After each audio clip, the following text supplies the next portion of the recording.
Alright YouTube, I'm going to be starting making a knife. Bought a bit of steel yesterday. This is what I got.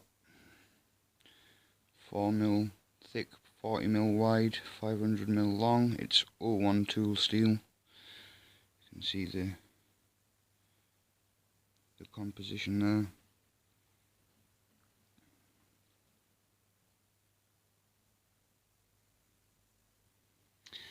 Yeah,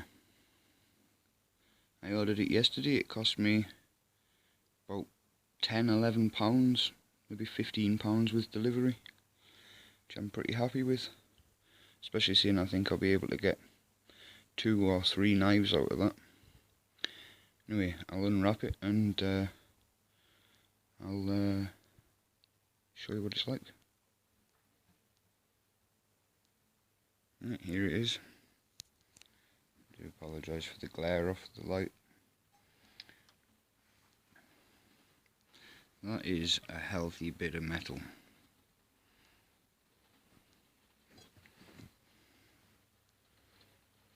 It's going to make some nice blades.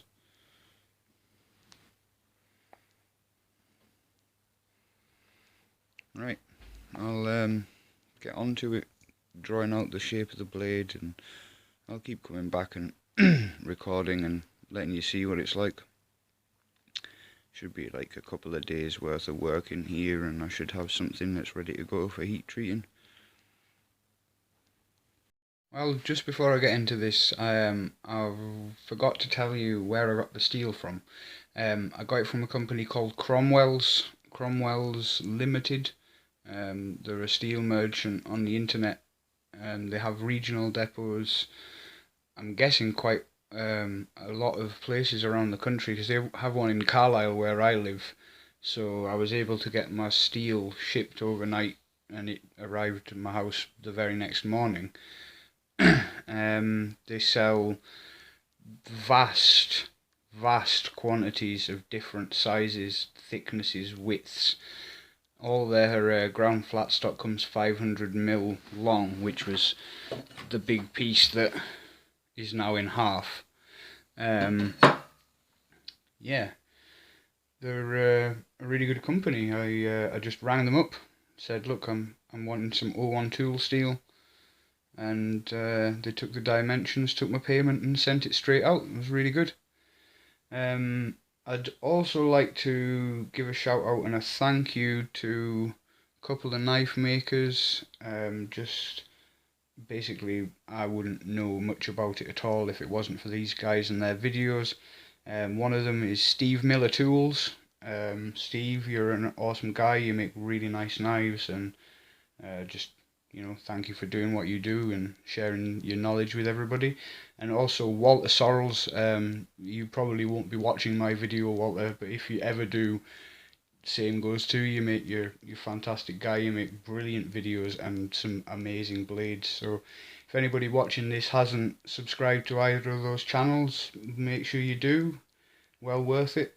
Steve Miller Tools and Walter Sorrells Blades.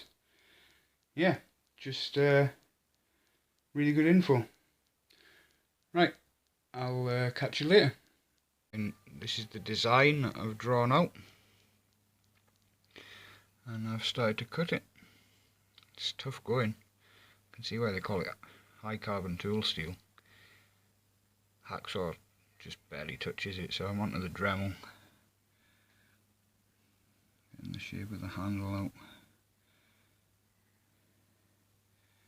The blade, nice drop point design with a big fat belly on it. Yeah.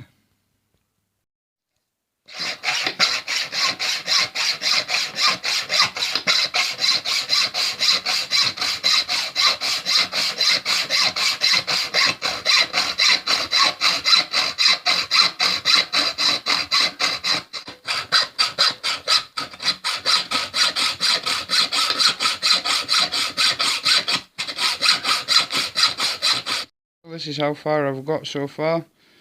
It's been hard going, but I've managed to profile the handle down. My first finger groove there.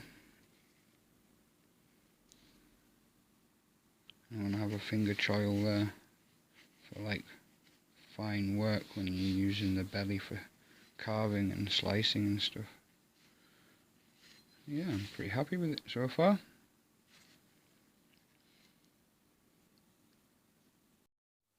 Alright, this is kind of where I got to last night.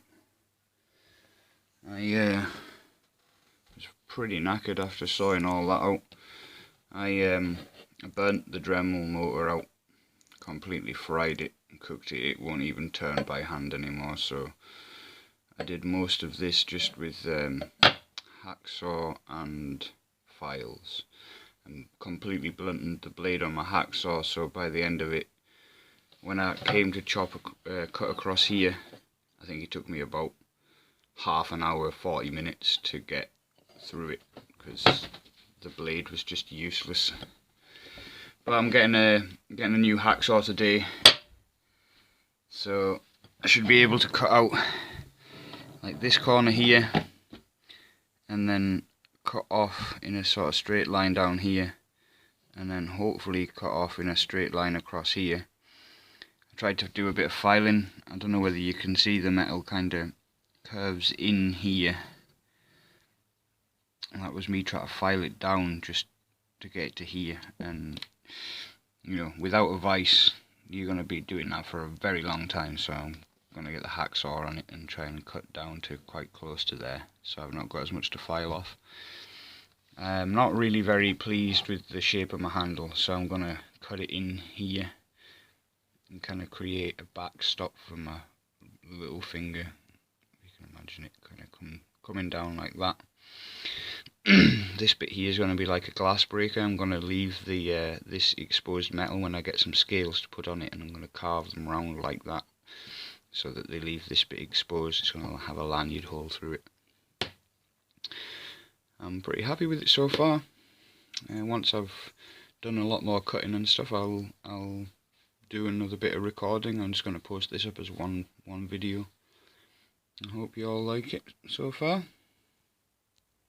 Well, after all the palaver last night with hacksaw blades going blunt and my Dremel dying, and as you've probably seen from earlier clips in the video, I was holding the steel, like holding it and sawing and pushing and sawing, and I've been using my files, just holding it in my hands, and my hands were getting really achy, so I went to B&Q and got a C-clamp for I think a £5, and got a set, you can't see anymore, but they were Stanley hacksaw blades.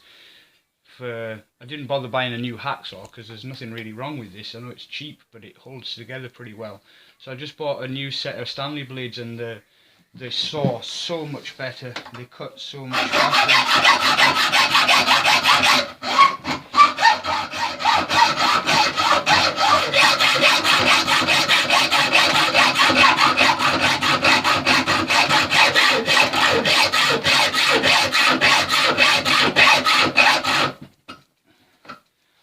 They just cut a lot quicker, and with having the C-clamp, I don't have to have it bouncing around all the time and jibbing around. The C-clamps make a great bit of difference. As you can see, I've not got far to go, so I'll take this corner off. I just took this corner off and started to file it down. I need to take a bit more metal off the bottom of here, and then it's pretty much profiled up. I'll do a couple of last measurements and sort out the finger choil, make it a little deeper, and then it'll be ready to start grinding the bevel on. Well, this is the end of day 2. I've been hard at it today. I've done quite a lot. Slightly reshaped the handle, got this back finger groove in, done some jimping on the blade, smoothed out the finger choils, and pretty much shaped up the blade to how I want it. I I've been umming and ahhing about this point for ages. I've just not really been able to get my head around where I want the point of the dropped point to meet. Kind of whether I wanted it to be, get above here, whether I wanted it to be quite low and have quite a steep drop to the point. That would have made it a bit more like a Bowie knife.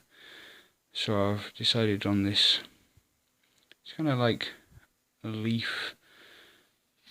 It's a nice drop point. I mean, I'm liking the shape of it. But yeah, if you can see, for my hand, and this is only a knife for myself to replace this broken ass thing. Just comes to pieces. Yeah, I've had it for a very long time though. And also to replace this, because it's pretty damn sharp, but it's just not a very good knife. I mean, you can see, maybe you can't, yeah, you can see there all the marks on it from using ferro rods, and like, it is really sharp. And I like that I've got my initials etched into it, but I'm going to do that on this new blade. So yeah, this knife is going to replace both of those knives in my pack. And if you can see, the handle is pretty much exactly the right size for my hand. You've got my little finger in there, that glass breaker, just kind of generally hitting things, pummel on the end, and then there's jimping. I've made it quite long across the spine of the blade so that you can use it in both sort of grips. You can use it when you gripped up at the back, and also when you gripped up on the finger choil. Get right on that jimping. Really good leverage on the back of the blade. I'm really happy with this. First stock removal I'll ever have done. I'm going to get on to the actual stock removal tomorrow. That'll be the third day. Yeah, this C-clamp, this thing, wow, this thing. I know they're pretty basic and they're pretty cheap, but you know, I live on a shoestring budget, so anything that's adding to my kit is just amazingly helpful, and I'm just happy to have it because it's made my life so much easier. Yeah, got a little triangle file, which is what I've been doing the jimping on the back of the blade with. It's not the most evenly spaced. I mean, I wanted to have it all kind of like this first section, where they're quite widely spaced, but you know, it's hard to get a file to seat and grind in one location. Yeah, anyway, day 3 tomorrow, trying to file in the bevel, see how that goes.